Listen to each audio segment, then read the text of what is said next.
Welcome back to the Love and Dubai show. Today's guest is the one and only James Blunt. We are so excited to catch him live at the Coca-Cola Arena on Friday, May 24th. A big shout out to Blue Blood Entertainment for making it happen. But before then, we want to get his thoughts on music, social media, his merch drop, and whether or not we can convince him to go skiing in Dubai. Welcome to the show. Hey, Casey, great to see you. Remember my name, what a treat. Okay, so I've just been on your Twitter and the video that you just dropped, it says, "No more Dior, to hell with Chanel, the James Blunt store is here." Can you tell us about your merch drop? Yeah, I mean, I think I'm a solo artist, aren't I? It's quite hard to kind of come up with merch that takes me too seriously. It's not like a cool band name. So rather than promote myself, the merch is all about Blunty's beach bar in Ibiza, which actually doesn't exist.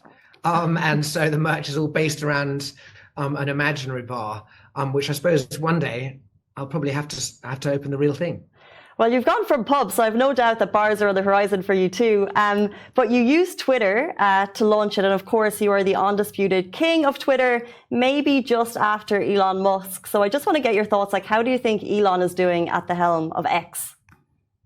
I mean, I think he's a genius. I think he's realized that social media generally, in particular Twitter, has just slowly eroded away at society, and it's tearing us apart. It's a place where people are generally really mean and horrid to each other.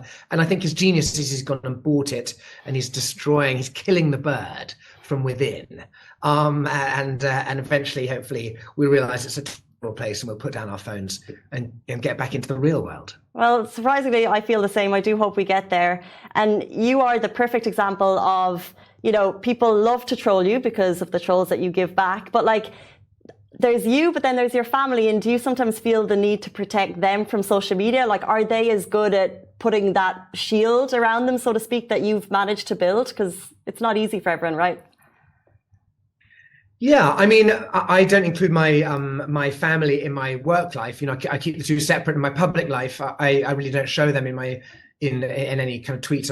I try not to show them at all in that, and protect them from that. I think as a parent though, you're asking me really as a parent, very hard for young people in a world where they live their lives feeling the judgment of others through social media, the pressures to post on social media, and the impact it has when you feed back. You know, read any comments under any kind of newspaper article or comments on Instagram posts of pictures, and people are often, they don't have the compassion and the care and kindness that they have when they're face to face. So it's a pretty difficult world, and I wouldn't want to be a younger person trying to meet people or understand the world through my phone. Would be a tougher thing than I've had to have myself.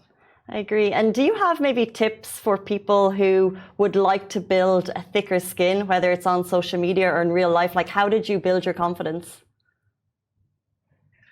Well, I think it's just not the real world. It's not the real world, and it's worth ignoring. And you know, so I'm a musician, and as someone if you put your head above the parapet, you should expect to have people taking shots at you. And then it's about perspective, really. I can get some negativity online whilst I'm just about to play a concert to 10,000 people. And then I'll be in an interview and they go, "Oh, I've seen 2 negative things or 3 negative things about you online. Does that hurt you?" And you go, "Well, actually, I'm just about to play to 10,000 people, and those 10,000 people have paid good money, and they've queued up, and they've traveled, and they've maybe, come by train or plane, and they put hotel rooms. They've really put the effort in and the time and the money. It would be bizarre then to be offended by 2 or 3 tweets by someone who's, upstairs in their bedroom alone writing some negativity, and yet we seem to dial in on that negativity as humans. And so perspective on what's really going on in the real world is probably what gives you the thicker skin. Perspective, fair enough. You have lived an incredible life, but like we're waiting for the Netflix documentary. Do you ever miss your army days? Do you ever miss kind of complete privacy as to who you are? Would you like to go back to those days? I really did enjoy my time in the army, just because I suppose it's a place where you're reliant on each other as a team, and hopefully, if hopefully you're sent to do things that are of benefit to people. I was sent to the Kosovo conflict, and I think at least we were stopping two peoples from murdering each other, so that felt like we were in the right place. Which can't be said that it doesn't happen all the time, does it? But would I want to go back? Definitely not. I'm very lucky to do what I do now. I tour the world with a band who are my close friends. I've worked with them for almost 20 years now. And we have an amazing time, and we get to go to amazing places like Dubai and play, and to be coming there next week. It's a great job. So no, please don't send me back to the army. I hear you. I'll make a note.